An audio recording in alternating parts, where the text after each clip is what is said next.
안녕하세요. 반갑습니다. 자, 그림 하나 보면서 시작하겠습니다. 영원한 도움의 성모님 성화 함께 보면서 시작을 하겠습니다. 자, 이 성화는 자, 잠깐 소개를 좀 해드리면 자, 14세기경에 동방에 사는 어떤 화가가 이 성화를 그렸대요. 나무판에 직접 그린 성화입니다. 이 성화는 길의 인도자, 영원한 도움을 주는 성모님으로 불렸다고 해요. 그리고 이 성화를 보고 기도하면 실제로 정말 많은 기적들이 이루어졌다고 전해집니다. 그래서 기적의 성모라고 부르기도 해요. 자, 15세기 말경에 크레타 섬의 한 상인이 이 기적의 성화를 몰래 훔쳐서 로마로 가져갑니다. 그 후에 이 상인은 병에 걸려 죽게 돼요. 자, 친구한테 이 성화를 성당에 모시라고 부탁을 하지만 그 친구의 부인이 이 성화를 그냥 집에 계속 모셔둡니다. 자, 기록에 의하면 그 부인의 어린 딸에게 성모님이 여러 번 나타나셔서 당신 자신을 영원한 도움의 성모라고 직접 밝히셨대요. 그리고 로마에 있는 성당으로 이 성화를 모셔가라고 그렇게 말씀했답니다. 그래서 이 성화는 로마에 있는 성 마테오 성당으로 옮겨지게 돼요. 이곳에서 이 성화는 아주 유명해졌고 한 300년 정도를 많은 신자들이 이 성 앞에서 도움을 청하면서 기도를 했다고 전해집니다. 그리고 실제로 많은 기적이 이루어졌다고 해요. 자, 그러다 프랑스 혁명 때 이 성 마테오 성당이 파괴되면서 이 성화는 로마 외곽에 있는 한 수도원으로 옮겨지게 됩니다. 자, 그리고 세월이 흐르고 구속주의 수사님들이 잊혀져 있었던 이 성화를 새로 지어진 성 알폰소 성당에 모시게 되죠. 그리고 영원한 도움의 성모님께 바치는 구일 기도를 전 세계에 전파하고 여러 수도원에서 이 기도를 함께 바치게 됩니다. 자, 이 성화를 가만히 보면은 참 재밌는 그 부분들이 많이 있어요. 자, 이 성화는 예수님의 순환 흔적들이 아주 잘 드러나고 있습니다. 자, 오른편에 보이는, 성모님 오른편에 보이는 천사는 가브리엘 천사인데 십자가와 못을 들고 있어요. 그 왼쪽에 있는 천사는 미카엘 천사인데 예수님의 옆구리를 찌른 창, 그리고 해면이 달린 막대기를 들고 있습니다. 어린 예수님이 어느 날 낮잠을 자다가 꿈을 꾸고 꿈에서 이 순환 도구를 보고 깜짝 놀라서 잠이 깹니다. 그리고 두려움에 떨면서 어머니 마리아한테 급히 달려가 안깁니다. 예수님의 신발 한쪽을 이렇게 보시면 신발이 벗겨져 있어요. 이 신발이 벗겨질 정도로 달려와서 도움을 청하는 긴박한, 아주 긴급한 상황을 묘사하고 있습니다. 자, 예수님의 허리띠에 붉은 띠가 보이시죠? 이건 순환을 상징한다고 해요. 성모님은 이러한 아기 예수님을 향해서 머리를 약간 기울이고 슬픔에 찬 표정으로 바라보고 있습니다. 그래서 이 성화를 순환의 성모라고 부르기도 한대요. 자, 두려움에 떨면서 달려와서 어머니 마리아 품에 안긴 아기 예수님의 몸을 받쳐준 성모님의 왼쪽 손을 가만히 보시면 이 왼손은 위로자를 뜻한다고 해요. 오른손은 예수님의 두 손을 살짝 받쳐들고 있습니다. 예수님이 두 손으로 이 성모님의 손을 꼭 붙들고 있어요. 자, 이 손은, 오른손은 은총의 전달자를 뜻한다고 해요. 그래서 위로자이시고 은총의 전달자이신 어머니의 모습을 잘 드러내고 있습니다. 자, 성모님의 눈을 보시면 이 눈은 성화를 바라보는 우리 모두를 바라보고 계십니다. 성모님은 사랑 가득한 눈으로 우리 모두를 바라보시면서 우리가 필요로 하는 모든 도움을 주기를 원하십니다. 자, 아기 예수님과 어머니 마리아의 관계를 정말 잘 묘사하고 있는 그림입니다. 영원한 도움을 주시는 어머니의 모습. 자, 우리 시작 기도로 영원한 도움의 성모님께 드리는 기도 함께 바치면서 시작하겠습니다. 네, 함께 기도하겠습니다. 성부와 성자와 성령의 이름으로 아멘. 영원한 도움의 성모님, 어머니를 저에게 주신 예수님께 감사드리며 신뢰와 사랑 가득한 마음으로 어머니를 부르나이다. 온갖 아쉬움과 위험과 고통 중에 드리는 자녀들의 청원을 거절하지 않으시는 어머니. 이 유래 깊은 성화 앞에서 기도로 청하는 이 간절한 기도를 들어주시어 당신의 힘 있는 전구를 깊이 치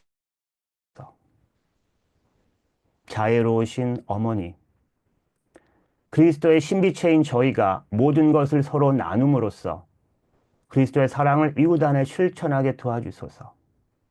그리하여 사랑이신 하느님의 모상이 저희 안에 날로 새롭게 되어 그리스도의 십자가에서 구원의 힘을 얻고 믿는 일을 통해 놀라운 일을 이루시는 성령의 능력으로 저희의 삶이 아버지께 찬미와 영광이 되게 하소서. 아멘. 네. 자, 성모 마리아는 예수님의 매일매일의 일상의 삶 안에서 함께 하신 어머니셨습니다. 자, 예수님은 보통의 어린아이들이 어머니의 보호 아래에서 정상적으로 성장하는 것처럼 어머니 마리아의 모성적이고 다정한 사랑, 그리고 어머니 기도 안에서 성장하십니다. 아기 예수님과 어머니 마리아는 어머니와 아들로서 서로에 대한 깊은 존경과 사랑 안에서 나자렛의 작은 집에서 함께 살아가죠.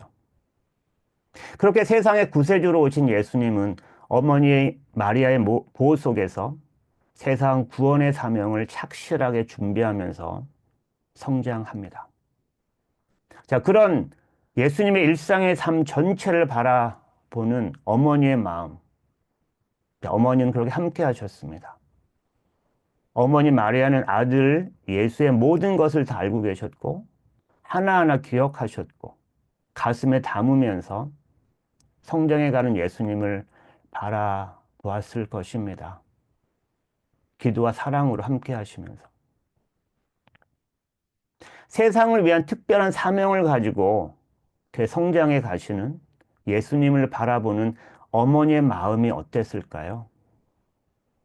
걱정과 안쓰러움과 불안과 두려움이 가득했을 터인데 아마 묵묵히 기도와 사랑으로 이겨냈을 것입니다. 제가 부재 때였어요. 저는 메릴랜드에 있는 벌티모어의 신학교를 다녔습니다. 세인트 메리 세미나리. 그 미국 최초의 신학교이고 역사가 한 300년 가까이 된 그런 그 아주 전통을 자랑하는 신학교예요. 그 신학교에서 제가 300년 가까이 유일한 한국 신학생으로 졸업을 했습니다. 하루는 학교 근처에 있는 세탁소를 제가 옷을 맡기러 찾아간 적이 있었어요. 반갑게도 세탁소 주인 아주머니는 한국 분이셨습니다. 아주 반갑게 저를 맞이하시더니 제가 가져간 옷을 이렇게 보시면서 하시는 말씀이 신부님이세요? 그러시는 거예요. 제가 신부가 되기 위해서 공부한 학생입니다. 곧 신부가 됩니다. 라고 이렇게 얘기를 했더니 그 아주머니가 대뜸 하시는 말씀이 아니 멀쩡하게 생기신 분이 왜 신부가 되려 그러냐고 그러시는 거예요. 멀쩡하게 생긴 사람이 왜 신부가 되려고 그러냐고. 그래서 제가 깜짝 놀라서 당황하면서 아니 생긴 게 멀쩡하면 신부가 되면 안 됩니까? 라고 아버지 그 말씀 여쭤봤어요. 그랬더니 아주머니 말씀이 자기도 가톨릭 신자인데 사제의 길을 가는 젊은 사람을 보면 왠지 짠하고 좀 불쌍하고 또 안쓰러운 생각이 든다는 거예요. 그래서 그런 말씀을 하셨대요. 저는 이해가 갔습니다. 사실 제 어머니도 제가 사제가 되는 것을 무척 반대하셨어요. 저는 군대 갔다 와서 대학교 4학년 때 세례를 받았습니다. 그리고 저희 집안은 천주교 집안이 아니었어요. 어머니와 제가 세례를 받은 지 몇 년 안 되었을 때였습니다. 어느 날 평일 새벽 미사를 어머니와 함께 다녀와서 회사에 출근하려다 말고 갑자기 어머니에게 신부가 되고 싶다고 말을 했어요. 제가 신학교를 가서 신부가 되고 싶다. 그 말이 어머니께 엄청 충격이었나 봐요. 저랑 아예 인연을 끊으려고 작정을 하셨는지 며칠 동안 저랑 아예 쳐다도 안 보고 말도 안 걸으시는 겁니다. 그러다 며칠이 지나서 저에게 왜 신부가 되려고 그러냐. 다른 사람이 사제의 길을 가는 것은 좋아 보이는데 내 아들이 그 힘든 길을 가는 것은 반대한다. 걱정되고 안쓰럽고 그걸 내가 어떻게 보냐고. 그래서 엄마는 내 아들이 신부가 되는 것은 싫다. 그렇게 말씀하시는 거예요. 자, 그래도 결국 자식 이기는 부모 없죠. 저는 다니던 회사를 그만두고 신학교에 들어갑니다. 제가 나이 30이 넘어서 신학교를 들어갔어요. 뭐 입학 동기들이 모두 제 띠동갑들이었습니다. 근데 막상 신학교에 들어가고 나니까 그때부터 저희 어머니는 정말 열심히 기도를 하시는 거예요. 네. 아침에 눈 떠서부터 밤에 주무실 때까지 하루 종일 기도를 하시는 거예요. 묵주기도, 사제를 위한 기도, 가정을 위한 기도, 하루 종일 성당에서 기도, 집에서 또 밤에 주무시기 전에 또 기도. 엄청 기도를 하셨어요. 그 모습을 제가 기억을 합니다. 어머니 기도 덕분에 제가 사제가 될 수 있었던 것 같아요. 제 자식들은 어머니 기도와 사랑을 먹고 그렇게 성장해 갑니다. 아마 성모님도 세상을 구원하실 아드님 예수를 위해서 어마어마한 기도를 정말 엄청나게 하셨을 거예요. 그렇게 어머니 마리아의 기도와 사랑으로 우리의 구원자 예수 그리스도는 세상을 구원하는 일을 완수하십니다. 마리아의 기도와 사랑이 예수님의 구원 사명을 완성하는 밑거름이 되었던 거죠. 요한복음서입니다. 요한복음서 2장 11절. 굉장히 큰 그런 물독이 있죠. 갈릴레아 가나에서 혼인잔치가 있었는데 예수님의 어머니도 거기에 계셨다. 예수님도 제자들과 함께 그 혼인잔치에 초대를 받으셨다. 그런데 포도주가 떨어지자 예수님의 어머니가 예수님께 포도주가 없구나 하였다. 예수님께서 어머니에게 말씀하셨다. 여인이시여, 저에게 무엇을 바라십니까? 아직 저의 때가 오지 않았습니다.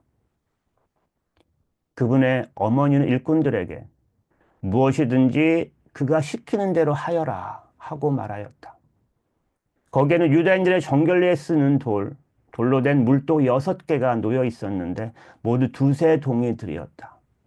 예수님께서 일꾼들에게 물독에 물을 채워라 하고 말씀하셨다.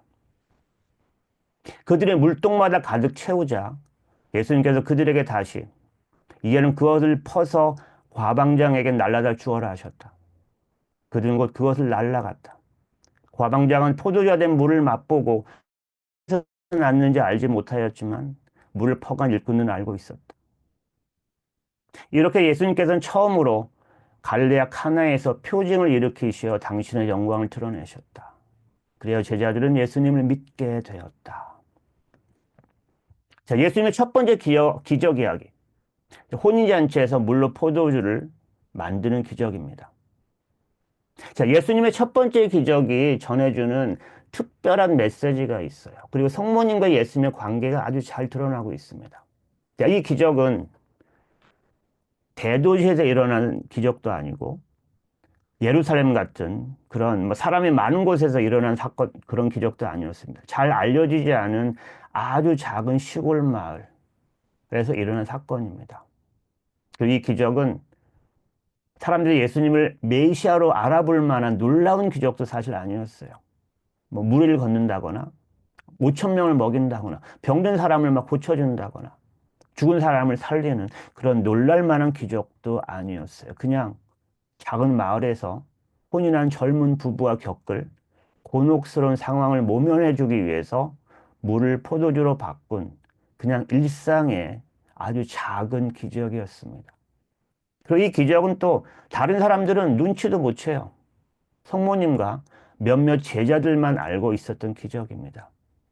자, 이 작은 일상의 기적이 아직까지 전해지는 이유가 있어요. 자, 먼저 주목해 볼 만한 것이 포도주의 양입니다. 이 양이 엄청납니다. 자, 두세 동이들이 크기에 물독이 6개가 있었다고 전해집니다. 한 동이는 한 40리터 정도예요. 세 동이의 크기니까 120리터 정도가 들어가는 물독입니다. 이 물독이 6개가 있어요. 다 합치면 장장 720리터의 양의 포도주입니다. 포도주 한 병이 보통 750ml 정도이니까 720리터면은 포도주가 약 1000병 정도예요. 1000병. 960병, 920병 뭐 이 정도 됩니다. 그것도 최고급의 포도주를 1000병을 만드신 거예요. 1000병을. 당시 마을 사람들이 어린이까지 다 합해도 100명도 넘지 않았을 이 작은 마을에 혼인잔치 때 포도주가 좀 부족하다고 최고급 포도주를 한 방에 그냥 1000병을 만들어내시는 거예요.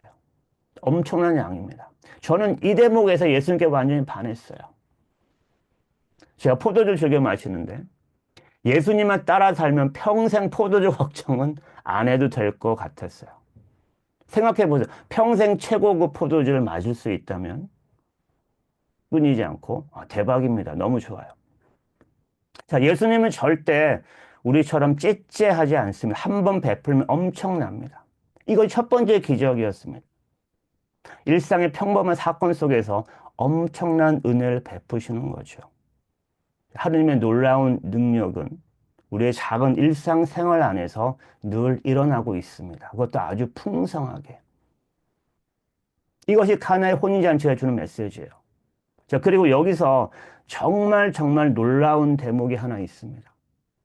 어머니 마리아의 역할에 주목해 볼 필요가 있어요. 자, 처음에 마리아가 어머님께 도와달라고 예수님께 도와달라고 하니까 예수님이 거절하는 듯한 말을 합니다. 저에게 무엇을 바라십니까? 아직 저의 때가 오지 않았습니다. 그런데 마리아는 간청하고 믿고 그냥 맡겨버립니다. 무엇이든지 그가 시키는 대로 하여라. 그리고 어떻게든 해결되리라고 확실히 믿습니다. 자, 다시 말해서 마리아의 충실한 믿음이 예정에도 없었던 하느님의 계획을 확 바꾸게 만드는 겁니다. 아직 때가 오지 않은 하느님의 계획을 어머니 마리아의 믿음과 순종으로 하느님이 그 계획을 바꾸시는 거예요. 아직 때가 되지 않았는데. 엄청나지 않습니까? 어머니 마리아와 아드님 예수의 관계가 아주 정말 잘 드러나고 있어요. 서로 깊이 신뢰하고 믿고 사랑하는 관계. 어머니와 아들의 가장 모범적인 관계를 잘 보여주고 있습니다. 이것이 인류 구원 계획에서의 마리아의 위치와 역할입니다. 그리고 예수와 어머니 마리아의 관계예요. 자, 카나는 나자렛에서 몇 마일 떨어지지 않은 곳에 있습니다. 나자렛도 카나도 아주 작은 시골 동네예요. 이 작은 시골 마을에서 온 세상을 변화시키는 가장 아름답고 놀라운 하느님의 은총이 흘러나옵니다. 그것도 이 시골 처녀 마리아를 통해서. 이 결정적인 역할을 어머니 마리아가 하시는 거죠. 우리 매일매일의 삶, 일상의 삶에 다 기적의 은총입니다. 특히 마리아의 전구와 기도를 통해서 하느님은 엄청난 은총을 베풀어 주십니다. 매일매일의 기적과 은총에 초대되신 여러분들, 아무 걱정 마시고 늘 기쁘고 행복하게 믿으면서 사시기 바랍니다. 주님의 축복과 사랑이, 어머니 마리아의 전구가 늘 우리와 함께 합니다. 자, 성모님은 이렇게 일상생활의 삶 안에서 일어나는 모든 일에 관심을 갖고 정성스럽게 기도하십니다. 그리고 우리가 도움이 필요할 때 늘 우리에서 기도하십니다. 정말 인간적인 표현을 쓰자면 성모님은 정말 오지랖이 넓으신 분 같아요. 그런 표현이 있죠. 오지랖이 넓다. 세상에서 아마 가장 오지랖이 넓은 분이 있다면 성모님이신 것 같아요.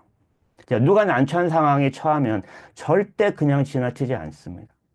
일상의 작은 일들도 다 관심을 갖고 지켜보세요. 그리고 도움이 필요한 사람에게는 꼭 도움을 주십니다. 그냥 지나치질 않으세요. 성모님은 왜 그렇게 모든 사람들의 관심을 갖고 애정을 쏟고 그렇게 오지랖이 넓으신 걸까요? 이유는 분명합니다. 그건 우리 모두가 성모님의 귀한 자녀이기 때문에 그래요. 자녀를 위한 진짜 어머니의 마음으로 성모님은 우리 모두를 바라보시는 겁니다. 저는 제 어머니가 임종하시던 모습을 잊을 수가 없어요. 제 어머니는 그 췌장암 투병을 하시다 돌아가셨는데 처음 암 진단을 받으시고 수술하실 때는 거의 가망이 없으셨어요. 갑작스럽게 이제 췌장암 진단을 받으셨는데 몇 개월 못 사실 거라고 이렇게 했었습니다. 근데 수술하시고 한 3년을 더 사셨어요. 기적이었죠. 저 어머니가 돌아가시기 얼마 전이었습니다. 죽음을 앞두고 어머니가 걱정을 아주 무지무지 많이 하시는 거예요. 그러면 하시는 말씀이 죽는 것은 하나도 두렵지 않은데 자식들이 걱정이 돼서 가질 수가 없다는 거예요. 사제로 사는 큰아들도 걱정이고 또 아직 결혼도 하지 않은 둘째 아들 결혼하는 걸 꼭 보고 죽어야 되는데 그것도 걱정이시고 막내딸은 애가 넷이나 돼요. 애가 넷이나 되는데 잘 키울 수 있을지 그게 또 걱정이고 자식들이 걱정돼서 두고 가실 수가 없으시대요. 그리고 엄마가 없으면 누가 자식들을 돌봐주고 기도해주고 하냐고. 그 엄마 없으면 자식들이 너무 불쌍해진다는 거예요. 그래서 가실 수가 없으시대요. 그래서 제가 그랬습니다. 엄마, 사람이 태어나고 성장하고 아프고 죽는 것은 모두 자연의 이치고 하나님의 섭리예요. 봄, 여름, 가을, 겨울이 오고 계절이 지나가듯이 또 씨앗이 땅에 떨어져 싹이 트고 자라나고 열매를 맺고 그리고 겨울이 오면 죽었다가 다음에 다시 새로운 싹을 피우는 것처럼 우리 인생도 그렇게 태어나고 성장하고 열매를 맺고 또 그렇게 죽습니다. 엄마도 세상에 정말 아름다운 열매를 많이 맺으셨어요. 자식들 얼마나 잘 키우셨어요. 그러니 엄마 아무 걱정 마시고 먼 길 가야 하시니까 편하게 잘 가세요. 마음 단단히 잡수시고 편하게 떠나세요.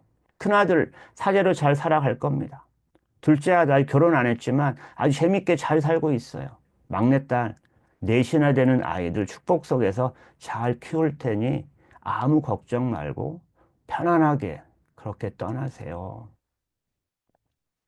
자, 그렇게 말씀드리고 나서 이제 장례식을 어떻게 해드리면 좋을까 어머니 상의를 했습니다. 어느 성당에서 어떻게 또 어떤 옷을 입혀드리고 또 어떤 사진을 영정사진으로 쓸까 하고 영정사진을 같이 고르고 그렇게 임종을 앞두고 어머니와 같이 장례 절차들을 상의를 했어요. 그리고 얼마 후에 어머니는 편안하게 세상을 떠나셨습니다. 어머니 임종 직전에 제가 함께 병실에서 마지막 미사를 함께 봉헌했고 그리고 너무 아름다운 장례 미사를 봉헌할 수 있었어요. 저는 어머니가 돌아가시고 난 후에 어머니와 더 깊은 영적인 관계가 맺어졌다고 확신을 합니다. 제가 미사를 봉헌할 때마다 저는 어머니를 기억하고 또 어머니도 저를 위해서 기도하신다는 것이 확실히 느껴져요. 자, 기도와 사랑 안에서 어머니와 아들이 그렇게 하나가 됩니다. 아마 예수님도 성모님, 어머니 성모 마리아와 함께 그런 아마 깊은 영적인 관계가 맺어졌을 것 같아요. 자, 예수님의 성장 과정의 활동, 십자가에서 죽음을 모두 목격하신 어머니 마리아께서도 정말 깊은 사랑과 믿음으로 그 수많은 걱정과 기도로 아드님 예수의 모든 일상의 삶을 함께 하셨을 것입니다. 그것이 어머니의 사랑이죠. 저는 평범한 일상생활 안에서 늘 함께 하시는 성모님의 모습을 많이 체험하고 느꼈던 것 같아요. 아마 그래서 제가 신부가 될 수 있었던 것 같습니다. 제가 세례를 받기 위해서 예비자 교리반에 나가던 시절이었어요. 그때 저는 대학교 4학년이었습니다. 어느 날 낮잠을 자고 있는데 누가 저를 부르는 거예요. 누가 부르는 소리에 제가 깜짝 놀라서 일어났습니다. 정말 다정하고 사랑이 넘치는 음성으로 제 이름을 부르는 소리에 깜짝 놀라서 잠에서 깼어요. 저는 외출하셨던 어머니가 돌아오신 줄 알았어요. 제가 좋아하는 뭔가를 사오셔서 저를 반갑게 본다고 생각을 했죠. 그래서 엄마야, 엄마 왔어? 하고 벌떡 일어나서 방을 나갔는데 집안이 텅텅 비어 있는 겁니다. 아무도 없었어요. 이상하다. 분명 누가 내 이름을 불렀는데 누가 내 이름을 불렀을까? 정말 다정하고 부드러운 음성이었는데 분명 엄마 목소리 같았는데 자, 그때는 누구의 음성이었는지 전혀 알 수 없었지만 그 음성이 두고두고 오랫동안 기억이 났어요. 거의 30년이 지난 지금까지도 그 음성이 기억이 납니다. 자, 그로부터 몇 년 후에 제가 신학교에 들어갈 즈음에 그 음성이 성모님이 저를 부르시는 음성이었다는 것을 깨닫게 됩니다. 저는 자칫 세례를 못 받을 뻔했어요. 교리 수업에 너무 많이 빠져서 수녀님이 저를 세례를 못 주시겠다고 하시는 거예요. 다음에 받으라고 하는 거예요. 어, 뭐 그때 대학교 4학년이었기 때문에 뭐 졸업시험에 취업 준비에 무지 바쁜 때였죠. 주일 아침에 하는 교리 수업에 제가 많이 빠졌습니다. 제 어머니가 수녀님을 찾아가셔서 사정사정했어요. 우리 아들이 대학교 4학년이라 요즘 너무 바빠서 교리 수업에 많이 빠졌는데 지금 얘를 세례를 주지 못하면 평생 못 받을 거니까 제발 이번이 마지막 기회니까 어떻게 해서든지 그냥 세례만 좀 받게 해달라고 사정사정을 하시는 겁니다. 결국 어머니가 무대포로 막 밀어붙이니까 소녀님도 어쩔 수가 없었어요. 자, 세상의 모든 어머니가 다 그렇습니다. 저희 어머니도 뭐 자식들이라면 그냥 앞뒤 가리지 않고 그냥 무대뽀로 그렇게 하셨던 것 같아요.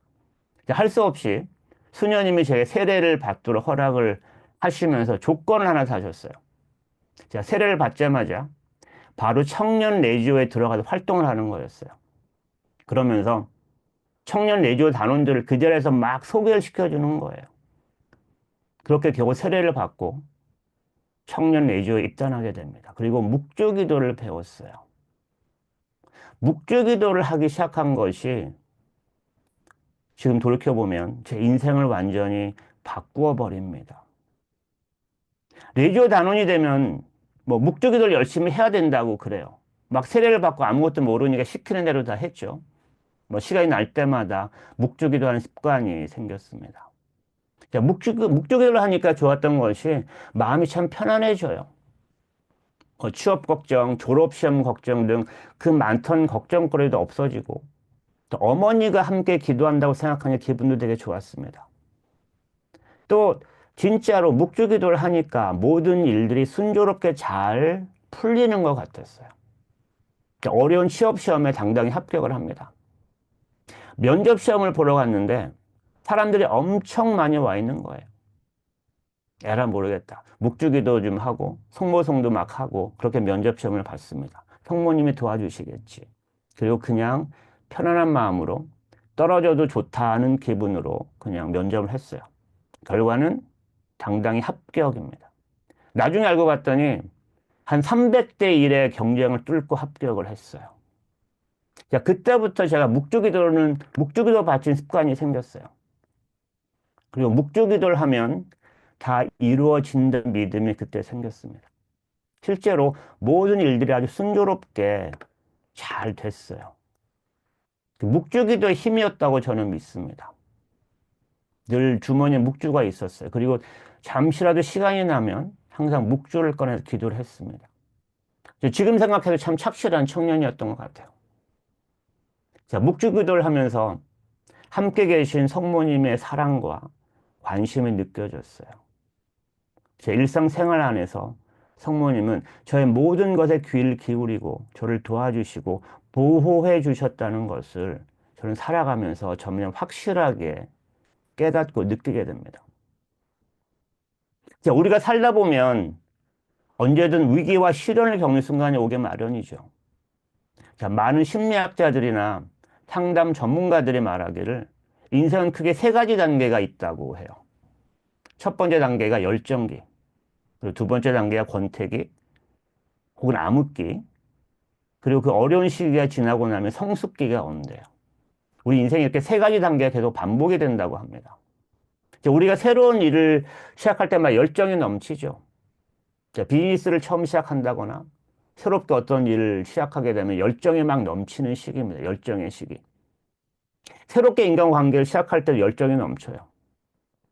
남자가 여자가 처음 만나서 처음 연애를 시작할 때 어때요? 막 열정이 넘칩니다. 모든 게 다 좋아요. 뭐 사실 이게 호르몬의 영향 때문에 그렇다고 하는데 자, 아무리 귀찮은 일이 있고 어려운 일이 있어도 처음 연애할 때는 다 용서가 됩니다. 다 참을 수가 있어요. 묵뚝뚝하고 말이 없는 사람도 처음 연애할 때는 엄청 자상하고 뭐 다정하고 온갖 이쁜 짓을 다 합니다. 근데 막상 결혼하고 나면 어떻게 되죠? 그때 가서 완전 속았다는 것을 알게 되지만 이미 늦었습니다. 뭐 얼마 전 드라마 제목처럼 폭삭 속았수다 뭐 이런 겁니다. 진짜 폭삭 속아서 살게 되는 거죠. 이제 살다 보면 호칭도 바뀝니다. 처음에는 오빠, 자기야, 여보, 아빠 그러다가 좀 지나면 아무 호칭이나 갖다 붙여요. 아, 인간아, 이 인간아, 이 왼수야. 이렇게 되기도 합니다. 자, 인생에 열정이 많을 때는 아무 문제가 없는데 인생의 위기가 예고도 없이 찾아오지요. 그리고 불행한 일들은 동시에 함께 막 겹쳐서 일어나기도 합니다. 갑자기 건강에 문제가 생기거나 갑작스런 사고로 경제적인 어려움이 닥치기도 합니다. 또 사랑하는 사람이 갑자기 세상을 떠나게 되기도 하고 또 상처도 받고 배신을 당하기도 하고 이렇게 인생의 위기나 암흑기가 옵니다. 좌절과 절망의 시기죠. 저도 그랬던 것 같아요. 늦은 나이에 신학교를 들어갔는데 우여곡절 끝에 또 이 미국으로 유학을 오게 되었습니다. 근데 처음 유학 생활이 저는 큰 위기였던 것 같아요. 뭐 영어도 잘 못했고 또 영어로 공부를 해야 되니까 너무 힘들었습니다. 뭐 지금도 뭐 지금은 영어도 못하고 한국말도 못하고 다 안 되는 것 같아요. 어쨌든 그래서 한국에서는 공부를 잘한다고 해서 자신 있게 유학까지 오게 됐는데 미국에서는 완전히 귀머거리, 벙어리, 뭐 바보가 된 느낌이었어요. 아니 멘붕이 온 거죠. 공부가 너무 힘들었습니다. 결국 뭐 공부를 포기해야 하나 이 길이 내 길이 아닌가 하는 생각까지 좀 들기도 했었습니다. 야, 걱정과 고민이 많던 그런 어느 날 밤에 혼자 성당에서 기도를 하고 있었어요. 포기하고 이제 한국으로 돌아가야 되나. 계속 공부하기가 너무 힘든데 고민을 하면서 아, 사주의 길을 뭐 이미 뭐 한 10년 이상을 온 길인데 여기서 포기하기도 정말 쉽지 않은 길이고 뭐 기도를 이렇게 하고 있는데 마음 깊은 속에서 작은 음성이 들려오는 겁니다. 너무도 부드럽고 다정한 목소리. 아주 오래전에 언젠가 제가 꿈속에서 들었던 그 음성, 놀라서 잠에서 깼던 그때 들었던 그 부드럽고 다정한 음성이 그 잊고 있었던 그 음성이 다시 들리는 겁니다. 너무도 또렷했어요. 프란시스코, 힘들지. 그래도 나와 함께 한 걸음만 더 가보지 않겠니? 하는 음성이 들려왔습니다. 나와 함께 한 걸음만 더 가보자. 그런 음성이었어요. 이 나와 함께라는 그 말이 너무도 가슴에 맺혔던 것 같아요. 저는 혼자라고 생각을 하고 있었습니다. 제가 다닌 신학교에는 한국 사람이 저밖에 없었어요. 그래서 늘 혼자라고 생각을 하고 있었는데, 근데 성모님이 함께 늘 지켜보고 계셨고, 함께 이 길을 걸어가고 계셨던 거죠. 용기를 내서 나와 함께 한 걸음만 더 가보지 않겠니? 자, 그 말에 다시 힘을 내기 시작했던 것 같습니다. 그렇게 한 걸음 한 걸음 다시 걸어 나가기 시작했죠. 내일 무슨 일이 일어날 것인지 걱정하지 않기로 했습니다. 단 오늘 하루만, 지금 이 순간만, 한 걸음만 더 가보자. 그렇게 작정을 했죠. 자, 그렇게 한 걸음씩 한 걸음씩 걷기 시작했더니 공부가 다 끝나 있었습니다. 3년 예정했던 석사학위 과정을 2년 만에 끝냈습니다. 뭐 대박이에요. 기적이었어요. 그렇게 위기의 순간을 넘길 수 있었습니다. 영원한 도움이신 성모님의 도움으로 이룰 수 있었다고 저는 믿습니다. 성모님의 그 작은 음성이 저를 다시 일어서게 했고, 또 그렇게 공부를 마치고 사제가 됐습니다. 어제 사제 소품식이 있었어요. 사제 소품식이었고, 또 우연히도 제 사제 소품 기념일이기도 했습니다. 그리고 제가 서품을 받은 그 똑같은 성당에서 사제 서품을 받았어요. 그 사제 서품을 보면서 많은 생각들을 했습니다. 제 서품식에 오셔서 영어라고는 한마디도 못한 제 부모님들이 오셔서 그 영어로 하는 사제 서품식 미사를 같이 보면서 어떤 마음이 드셨을까? 얼마나 많이 기도를 하고 또 걱정을 하셨을까? 우리 어머니가. 그리고 제가 사제로 살아왔던 수많은 위기의 순간들, 신학생 때부터 그 늘 그때 어려운 순간순간마다 성모님이 함께 하셨다는 사실이 어제 또 깨달아졌었습니다. 제가 앉았던 그 사제단 석에 그 성모님, 그 앞에 성모님 상이 크게 하나 놓여 있었는데 너무 아름다운 성모님의 모습으로 저희를 지켜주고 있었어요. 그렇게 성모님의 어떤 도움으로, 영원한 도움이신 성모님의 그 기도와 전구로 사제의 길을 이렇게 여기까지 올 수 있었다라는 생각을 하게 됩니다. 자, 제 사제 생활에 최대 위기가 또 찾아온 적이 있었습니다. 팬데믹 때였어요. 성당의 문을 닫았었죠. 신자들과 함께하는 모든 미사가 중단이 되고, 그리고 성당의 모든 모임과 활동이 멈춰 섰습니다. 그리고 제가 있는 성당은 굉장히 큰 대성당이에요. 한 1,500명 정도 앉을 수 있는 그런 대성당입니다. 그 큰 성당에서 혼자 미사를 하는 거예요.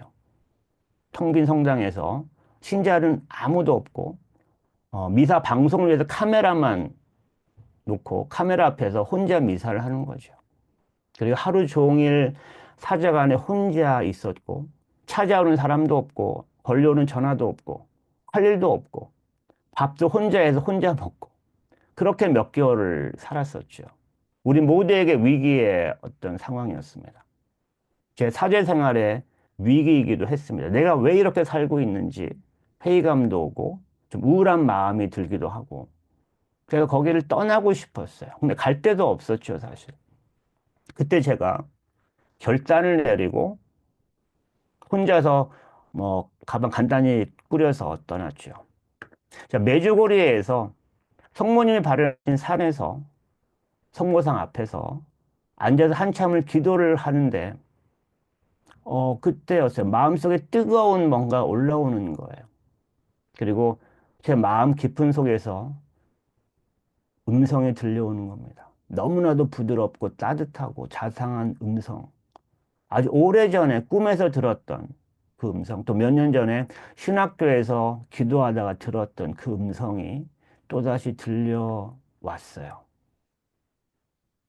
아들아, 내 사랑하는 아들아, 여기까지 오느라 고생 정말 많았다. 그동안 살아오느라 고생했다. 여기까지 오느라 그동안 얼마나 고생이 많았니? 자, 그 음성을 듣는 순간 그동안의 모든 아픔과 상처와 우울한 감정이 완전히 위로받는 순간이었어요. 잊을 수가 없는 순간이었습니다. 뜨거운 눈물이 막 쏟아지고 꽉 막혀있던 가슴이 뻥 뚫리는 순간이었어요. 마음의 무거운 짐을 다 내려놓는 완전히 치유받는 순간이었습니다. 근데 우리는 살아가면서 내 마음속에서 들려오는 음성에 귀를 기울여 볼 필요가 좀 있어요. 자, 돌아가신 제 어머니도 거기에 계셨던 것 같아요. 제 어머니와 성모님이 저를 위해서 엄청나게 기도를 하고 계시다는 것을 확신할 수 있었습니다.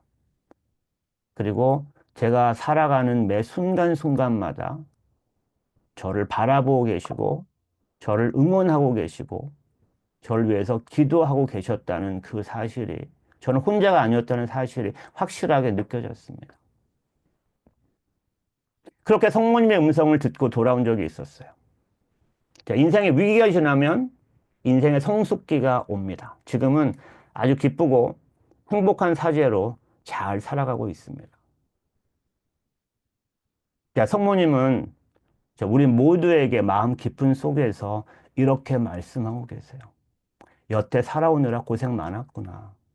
내가 널 위해 늘 기도했단다. 네가 아파하고 힘들어할 때 나도 함께 아프고 힘들었단다. 내 사랑하는 나의 아들아, 나의 딸아. 자, 이렇게 성모님은 우리와 늘 함께 계십니다. 우리 매일매일의 일상생활 안에서 성모님은 우리 함께 계세요. 진짜 우리 성모님은 오지랖이 무지 넓으신 분이십니다. 우리 모든 일에 다 마음 쓰시고 관심을 갖고 무슨 도와줄 일이 없을까 일일이 다 신경을 쓰세요. 그리고 실제로 도움을 주십니다. 단순히 마음이 착하고 좋은 분이라서 그런 것이 아니라 우리 모두가 그분의 가장 소중한 자녀들이기 때문에 그렇습니다. 어머니는 자녀들의 아주 사소한 것까지도 다 관심을 가지세요. 자, 제가 영적 지도를 하는 분들 중에 40대 후반 정도의 미국 자매님이 한 분 계세요. 이분은 아주 오랫동안 마귀의 핍에 시달리면서 사셨던 분이셨어요. 한 40대 후반 정도인데 처음에 한 12살, 13살 정도 때 처음 마귀를 봤대요. 그때부터는 평생을 시도 때도 없이 마귀가 찾아와서 자기를 괴롭히고 공격을 한대요. 그렇게 한 30년 넘도록 마귀의 괴롭힘을 받으면서 살았던 거죠. 자기 귀에 대고 막 마귀의 소리를 지른대요. 어떨 때는 막 때리거나 긁거나 핥히기도 한대요. 정신병원에 입원해서 치료도 받아보고 심리 상담도 해보고 고백성사도 많이 보고 여러 신부님들 찾아가서 구마기도도 많이 받아보고 온갖 방법을 다 찾아봤지만 결과는 똑같았답니다. 그렇게 마귀와 싸우면서 30년을 넘게 살았으니 사는 게 얼마나 힘들었겠어요. 직업도 가질 수 없었고 가족도 다 떠나고 결혼도 할 수가 없었대요. 신경 안정제나 수면제도 많이 복용을 하고 있었고 또 전문 상담사와 이렇게 정기적으로 상담을 하고 있었지만 뭐 별로 나아지진 않았다고 합니다. 그렇게 살아오다가 우연히 저에게 고백성사를 한번 보게 됐고 또 제가 하는 미사에 오게 되었어요. 그리고 저와 이야기를 나누기 시작했고 그렇게 상담을 하기 시작했습니다. 그렇게 해서 지금까지 거의 2년째 정기적으로 계속 만나오고 있어요. 처음에는 그분의 살아온 이야기를 쭉 들었어요. 실제로 그 원인과 이유는 알 수 없지만 귀신을 보거나 소리를 듣는 사람들이 간혹 있어요. 그게 선천적이든 후천적이든 뭐 그런 영적 능력이 있는 사람들이 좀 있습니다. 그리고 그런 능력이 어떤 경우에는 집안 내력이기도 해요. 이야기를 들어보니까 이 자매님은 자기 할머니와 어머니가 그랬대요. 할머니와 어머니도 살면서 마귀의 괴롭힘을 많이 받으셨대요. 자, 이 자매님과 한 달에 한 번 정도 정기적으로 계속 상담을 시작하면서 주로 그 자매님의 지난 이야기를 많이 들어주었습니다. 그리고 용기를 좀 북돋아주는 데 주력을 했던 것 같아요. 그리고 이런 말을 많이 해드렸습니다. 마귀나 귀신이 실제로 우리 주변에 있는 것도 사실이다. 어떤 사람들은 그 마귀를 보거나 그 마귀와 소통할 수도 있다. 그렇지만 예수 그리스도께서 그리고 성령께서 우리 함께 계시는 한 절대 마귀들은 우리를 해치지 못한다.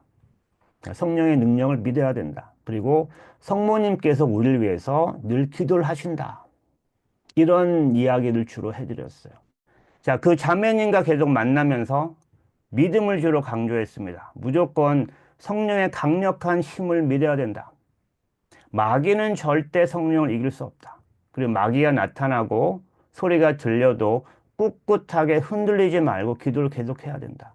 이렇게 계속 믿음을 강조했습니다. 그리고 그분과 함께 묵주 기도를 하기 시작했어요. 제가 메주고리에서 사가지고 온 아주 아끼던 묵주를 그 자매님에게 주었습니다. 그리고 꾸준히 묵주 기도를 하기로 했죠. 매일매일 묵주 기도를 하고 마귀가 나타나도 무시해보기로 마음을 단단히 먹기로 했습니다. 그 자매님이 묵주 기도를 하니 마음이 편안해지고 도움이 된대요. 그렇게 몇 개월이 지나면서 그분 상태가 조금씩 좋아지기 시작하는 것을 느꼈습니다. 신경쇠약에 걸릴 정도로 정신병원에 입원할 정도로 아주 힘겨운 시간이었는데 서서히 얼굴에 여유가 생기기 시작하고 얼굴에 웃음기가 돌기 시작하는 것을 이렇게 느끼기 시작했습니다. 그리고 얼굴 표정이 조금씩 밝아지는 거예요. 마귀가 여전히 나타나고는 있지만 무시해버리고 관심을 끊어버리고 그냥 묵주기도만 했답니다. 그렇게 몇 개월 또 1년이 지나고 해가 바뀌고 지금은요 몰라보게 좋아졌습니다. 복용하던 수면제나 뭐 신경안정제 약들도 다 끊고 지금은 이 미국 본당에서 레지오 단원으로 아주 열심히 활동하고 계세요. 매일 묵주기도를 잊지 않고 바친다고 합니다. 이제는 제가 준 묵주로. 그분이 그래요. 제가 자기를 살렸대요. You saved my life. 뭐 그래요. 근데 저는 이것이 다 성모님의 도움의 손길이었다고 믿습니다. 우리 일상생활 안에서 성모님은 언제나 우리를 위해서 기도하십니다. 그분은 정말 영원한 도움의 성모님이세요. 우리 자녀들이 혹시 어떤 어려움이나 공경에 처하지는 않을까 늘 곁에서 지켜보십니다. 그리고 끊임없이 우리를 위해서 기도를 하십니다. 자, 자식들을 위한 어머니의 기도를 하느님은 가장 잘 들어주세요. 자, 이 대목에서 우리가 그 짚고 넘어갈 부분이 하나 있습니다. 단순히 우리가 감정적으로 혹은 신앙적으로만 성모님이 우리의 천상의 어머니이시고 우리에게 도움을 주시는 분이라고 믿는 것은 아닌 겁니다. 단순히 마리아가 구세주를 낳으신 어머니이기 때문에 우리가 그분께 도움을 청하고 그분을 공경하는 것만은 아니에요. 인류 구원의 역사 안에서 성모 마리아의 역할 때문에 우리는 마리아를 공경할 수밖에 없습니다. 인류 구원의 역사에서 마리아는 아주 구체적이고 확실한 위치에서 그 역할을 수행하십니다. 자, 지금부터 제가 아주 간단하고 일목요연하게 우리 인간의 구원의 역사를 한번 요약 정리를 한번 하고 가겠습니다. 마리아의 위치와 역할이 어떤 것인지를 확인하기 위해서 잠깐 우리 구세사를 정리를 한번 하고 갈게요. 짧게 요약을 한번 하겠습니다. 자, 창세기 1장에 보면 하느님이 세상을 창조하시던 상황들이 묘사가 되는데 인간을 창조했을 때가 굉장히 흥미로워요. 자, 그림이 하나 나옵니다. 그 아담의 창조라는 부분인데 그 창세기 1장 27절 하느님께서는 이렇게 당신의 모습으로 사람을 창조하셨다. 하느님의 모습으로 사람을 창조하시되 남자와 여자로 그들을 창조하셨다. 하느님은 인간을 당신의 모상대로 당신의 모습으로 창조하셨다고 창세기가 전해요. 자, 인간이 하느님의 모습대로 창조되었다는 것은 정말 엄청난 의미를 지니고 있는 겁니다. 인간은 하느님과 닮아 있는 모습이에요. 눈, 코, 입, 생김새가 닮아 있는 것이 아니라 우리의 영혼이 하느님의 영을 닮아 있는 거예요. 그래서 우리의 영혼은 하느님의 영과 연결이 되어 있습니다. 창세기 2장 7절. 하느님께서 인간을 흙의 먼지로 사람을 지으시고 그 코에 생명의 숨을 불어넣으시니 사람이 생명체가 되었다. 흙의 먼지는 우리 인간의 현실이에요. 아무것도 아닌 아주 하찮은 존재라는 거죠. 그런데 하느님께서는 우리에게 당신의 숨결을 불어넣으신 겁니다. 그래서 우리는 하느님의 숨결로 살아가고 있는 거죠. 하느님의 숨결을 빼고 나면 생명 없어지고 나면 흙덩이만 남게 되는 것이 우리의 현실입니다. 이렇게 하느님의 영을 닮아 창조된 우리 인간은 처음에 영원한 생명을 가지고 있었어요. 처음엔 죽음이 없었습니다. 근데 언제부터 죽음이 들어오죠? 아담과 하와가 하느님의 명령을 어기고 에덴 동산에 있는 생명나무의 열매를 따먹어 버리죠. 이 생명나무의 열매를 따먹어 버리면서 영원한 생명이 없어져 버립니다. 이것이 우리의 원죄죠. 불순종과 하느님 하지 말라 그래 하지 말라고 한 것을 한 거예요. 불순종, 교만 이것이 원죄입니다. 이 죄로 인간이 에덴 동산에 쫓겨나죠. 인간 세상에 죽음과 고통이 들어옵니다. 하느님께서 하와에게 말씀하십니다. 창세기 3장 16절. 나는 네가 임신하여 커다란 고통을 겪게 하리라. 너는 괴로움 속에서 자식들을 낳으리라. 그리고 아담에겐 이렇게 말씀하십니다. 창세기 3장 17절 19절. 너는 사는 동안 줄곧 고통 속에서 땅을 부쳐먹으리라. 땅은 네 앞에 가지 덤불과 엉겅퀴를 돋게 하고 너는 들의 풀을 먹으리라. 너는 흙에서 왔으니 흙으로 돌아갈 때까지 얼굴에 땀을 흘려야 양식을 먹을 수 있으리라. 처음 창조 때 아담과 하와의 불순종과 교만으로 인간 세상에 죽음과 고통이 들어오게 됩니다.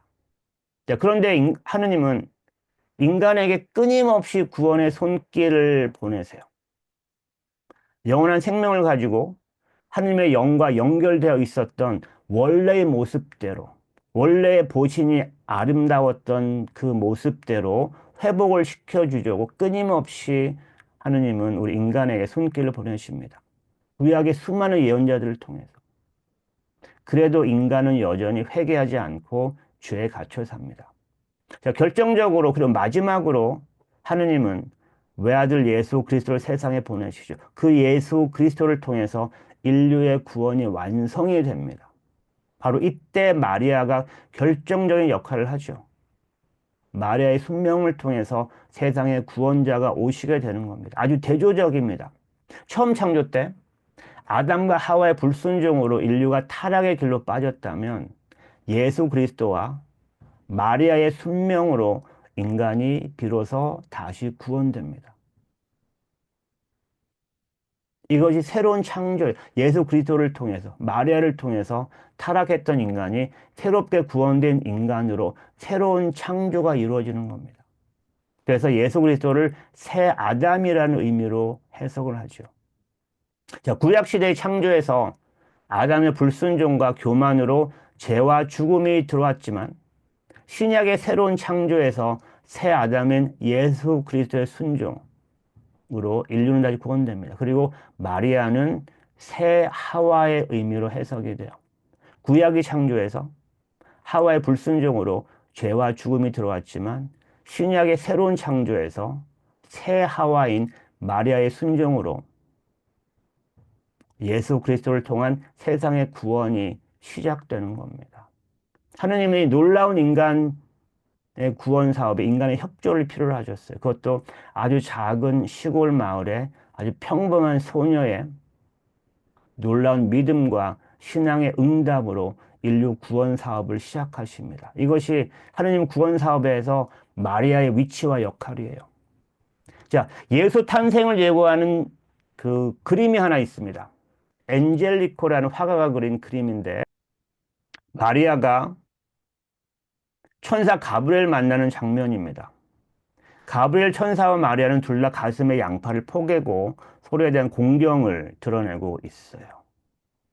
그리고 하느님을 상징하는 금빛이 대각선으로 마리아의 가슴에 쏟아집니다. 그리고 그 빛 속에 성령을 상징하는 비둘기가 작게 그려져 있어요. 그리고 그림 왼편을 보시면 생명나무의 열매를 따먹고 에덴 동산에서 쫓겨나고 있는 아담과 하와의 비참한 모습이 그려져 있습니다. 첫 번째 하와의 불순종과 새 하와인 마리아의 순종을 대비시키고 있어요. 자, 인류 구원의 역사에서 마리아의 아주 놀라운 이런 위치와 역할 때문에 우리는 마리아를 천상 어머니라고 고백하고 공경합니다. 그리고 우리의 기도를 전구해 주시라 청하는 겁니다. 그리고 역사적으로도 실제적으로도 마리아는 교회 공동체의 모든 신자들의 어머니가 되십니다. 자, 밑에 요한복음서가 나오죠. 요한복음서 19장 25에서 27절. 예수님의 십자가 곁에는 그분의 어머니와 이모, 클레오파스의 아내 마리아와 마리아 막달레나가 서 있었다. 예수님께서는 당신의 어머니와 그 곁에 선 사랑하시는 제자를 보시고 여인이시여, 이 사람이 어머니 아들입니다. 이어서 그 제자에게 이분이 내 어머니시다 하고 말씀하셨다. 그때부터 그 제자가 그분을 자기 집에 모셨다. 자, 이 대목은 예수님께서 십자가에서 숨을 거두시기 직전에 마지막 유언을 전하는 부분입니다. 자, 예수님께서 어머니 마리아를 보고 십자가에서 여인이시여 하고 불러요. 그리스 원문에 의하면 부인이라고 부릅니다. 부인. 이 표현은 어머니와 자식 관계를 이제 끊지 않은 얘기가 아니라 이제부터 당신은 나만의 어머니가 아니라 모든 이의 어머니가 될 거란 의미를 담고 있어요. 그래서 단순히 어머니하고 부르지 않고 여인에 대한 존칭으로 부인하고 부르는 겁니다. 그리고 마지막 절에 이렇게 되어 있죠. 그때부터 그 제자가 그분을 자기 집에 모셨다. 실제로 전승에 의하면 요한 사도는 예수님이 돌아가시고 나서 그때부터 마리아를 모십니다. 어머니라고 부르면서 진짜로 어머니라고 모셔요.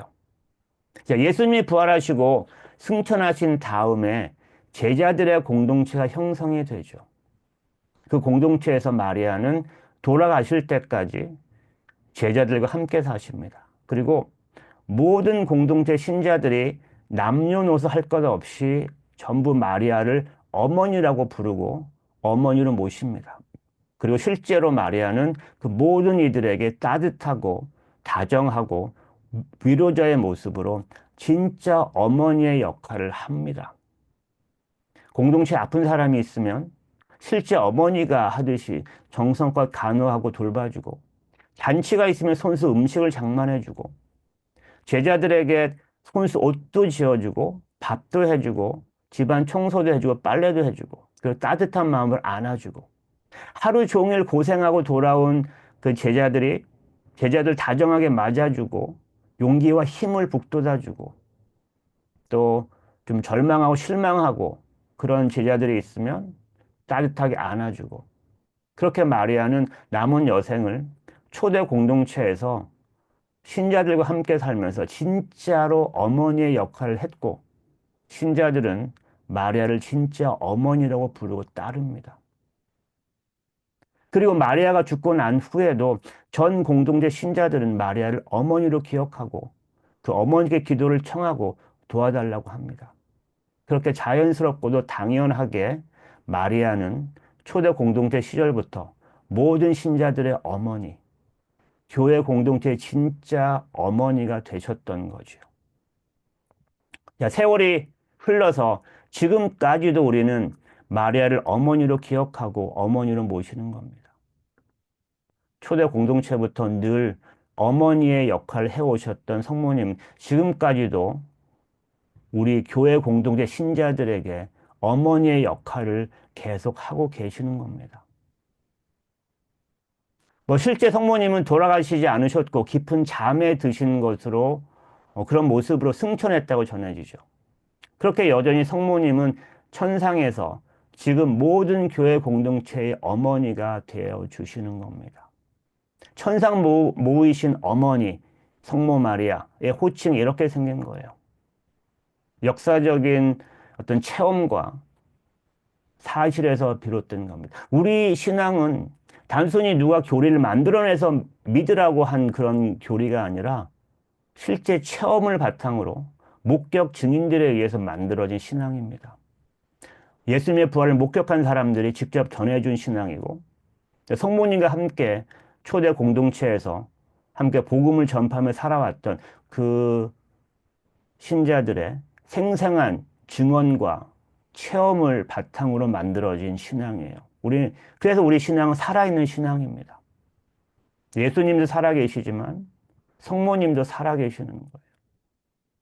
그래서 우리 마음 안에 끊임없이 살아있는 분으로, 또 진짜로 어머니의 모습으로 성모님은 우리를 위해서 기도해 주시고 함께 하십니다. 자, 자식을 위한 어머니의 기도를 하느님은 가장 잘 들어주신다고 합니다. 우리 자녀를 위해서 늘 기도하시는 우리 성모님의 간구를 하느님은 잘 들어주실 것입니다. 매일매일 일상생활 안에서 진짜 어머니로서 자녀들 위해서 늘 기도하시는 성모 마리아의 보호 아래서 우리들은 세상에서의 신앙의 여정을 안전하고 기쁘게 잘 살아갈 수 있을 것입니다. 살아있는 성모님. 그리고 이 성모님은 결정적으로 위대한 기적이나 놀라운 일을 이루시는 분이 아니라 일상생활의 매 순간순간마다 우리 삶 안에서 아주 사소한 그런 일상의 삶 안에서 그 모든 것을 함께 해주시고 그 모든 것에 관심을 가져주시고 또 그렇게 기도를 해주시는 그런 분이세요. 그래서 일상의 삶 안에 계시는 성모님을 만나시기 바랍니다. 그리고 예수님도 어린 시절부터 성장해 가면서 매일매일 일상생활 안에서 함께 하시는 성모님, 어머니의 그 도우심으로 세상의 구원 사업을 완성하셨습니다. 그 어머니와 아들 예수의 그 깊고 깊은 신뢰와 사랑의 관계. 자, 그것이 지금은 우리 모두와 성모님의 관계로 더 깊이 있는 영적인 관계로 발전된 것이죠. 그렇게 해서 우리는 성모님과 끊임없는 관계를 맺고 그렇게 살아가고 있습니다. 그리고 우리 함께 계시는 성모님의 그 은총과 성모님의 그 전구, 기도, 관심, 사랑, 그걸 일상의 삶 안에서 잘 느끼시고 간직하시길 바라겠습니다. 자, 우리가 살아온 그 길을 돌이켜보면, 뒤돌아보면 늘 은총 속에서 살아왔다는 것을 알 수 있습니다. 날마다 은총이었습니다. 그리고 어려웠던 순간들, 살면서 얼마든지 겪을 수밖에 없는 많은 어려움들, 그 순간순간마다 우리는 절대 혼자가 아니었습니다. 성모님이 함께 계셨고, 또 우리 부활하신 예수님께서, 살아계신 예수님께서 우리 함께 계시고, 우리는 굉장히 그 축복받은 사람들입니다. 우리는 희망의 순례자들이에요. 이 세상을 순례하는 그런 희망의 순례자들. 아름다운 신앙을 통해서 하늘나라로 가는 그런 여정 중에 있는 그런 희망의 순례자들입니다. 희망의 순례자들, 우리들 잘 이끌어주시는 성모님의 인도 아래서 안전하고 편안하게 이 세상에서의 신앙 여정, 우리 순례 여정을 잘 마실 수 있도록 또 잘 살아갈 수 있도록 그렇게 기도드립니다. 네, 마침 기도는 영원한 도움의 성모님께 드리는 기도 2로 하겠습니다. 2가지가 버전이 있어요. 네, 이 기도로 우리 마침 기도 같이 하도록 하겠습니다. 함께 하시겠습니다. 영원한 도움의 성모여, 당신은 고통받고 있는 이들의 위로자시며 모든 순교자들의 어머니이십니다. 당신은 품에 안기신 아드님을 사랑하기에 고통까지도 사랑하셨나이다. 통고의 어머니시여, 우리가 당신의 사랑뿐 아니라 슬픔도 함께 나눌 수 있게 해주소서. 우리의 연약함과 번민을 극복하여 예수님의 십자가를 사랑할 수 있는 용기를 주시고 그 안에서 주님의 사랑과 기쁨을 느낄 수 있도록 도와주소서. 그리하여 우리의 모든 삶을 통해 하느님을 증거할 수 있도록 전구하여 주소서. 아멘. 성부와 성자와 성령 이름으로. 자, 강복을 드리겠습니다. 강복 후에는 성모님 성가가 하나 나갈 테니까 그거 들으시면서 오늘 강의 전부 마치도록 하겠습니다. 주님께서 여러분과 함께 전능하신 천주 성부와 성자와 성령께서는 여기 모인 모든 이에게 강복하소서. 아멘. 주님을 찬미합시다. 하느님 감사합니다. 감사합니다. 수고하셨습니다. 네. 끊지 말라 그랬어.